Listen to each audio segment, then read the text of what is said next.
જૂનાગઢમાં ઝેરી પીણું પીધા બાદ મોત મામલે ખુલાસો, પીણું લઠ્ઠો નહીં હોવાનું પોલીસનું નિવેદન। સોમવારની સાંજે જે ઘટના બની એનાથી જૂનાગઢમાં ખળભળાટ મચી ગયો। ઝેરી પીણું પીતા બે લોકોના મોત થયા અને સાથે જ આ પદાર્થ લઠ્ઠો હોવાની શંકા જાગી, પરંતુ પોસ્ટમોર્ટમ રિપોર્ટમાં ખુલાસો થતા આ શંકા પાયાવિહોણી સાબિત થઈ અને એસપીએ જણાવ્યું કે આ પદાર્થ લઠ્ઠો નથી। આ ખુલાસાથી સૌ કોઈને રાહતનો શ્વાસ થયો।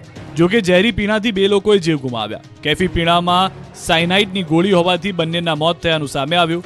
બનાવની જાણ થતાં જ એડિશનલ ડીજીપી જૂનાગઢ દોડી આવ્યા। હાલ તમામ દિશામાં પોલીસ તપાસ કરી રહી છે। આ ઘટનામાં જૂનાગઢના એસપીએ ખુલાસો કર્યો છે કે જે બે વ્યક્તિના મોત ઝેરી પીણું પીવાને કારણે થયા છે તે પદાર્થ લઠ્ઠો નથી। મૃતકોના એફએસએલ અને પોસ્ટમોર્ટમના રિપોર્ટમાં ખુલાસો થયો છે। ઝેરી પીણું પીધા બાદ મોતને ભેટેલા બંને વ્યક્તિ રિક્ષા ચાલક હોવાની માહિતી પ્રાપ્ત થઈ હતી। જામનગરમાં રઘુવંશી સમાજનું સ્નેહ મિલનનું સંમેલન યોજાયું હતું। રાજ્યસભાના સાંસદ અને લોહાણા સમાજના અગ્રણી પરિમલભાઈ નથવાણીના અધ્યક્ષસ્થાને આ સંમેલન યોજાયું। આ સંમેલનમાં સમાજની વિકાસની ચર્ચાઓ કરવામાં આવી।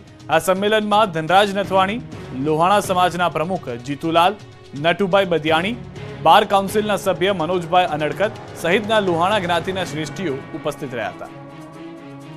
મોટી સંખ્યામાં સમાજનો આ ટેકો પણ અહીંયા જોવા મળ્યો હતો। સમાજ એક સાથે આવનાર સમયમાં વિકાસના કાર્યો અને સાથે જ સમાજનું ઉદ્ધાન થાય તે માટેના મુદ્દાઓ પર પણ ચર્ચા કરવામાં આવી।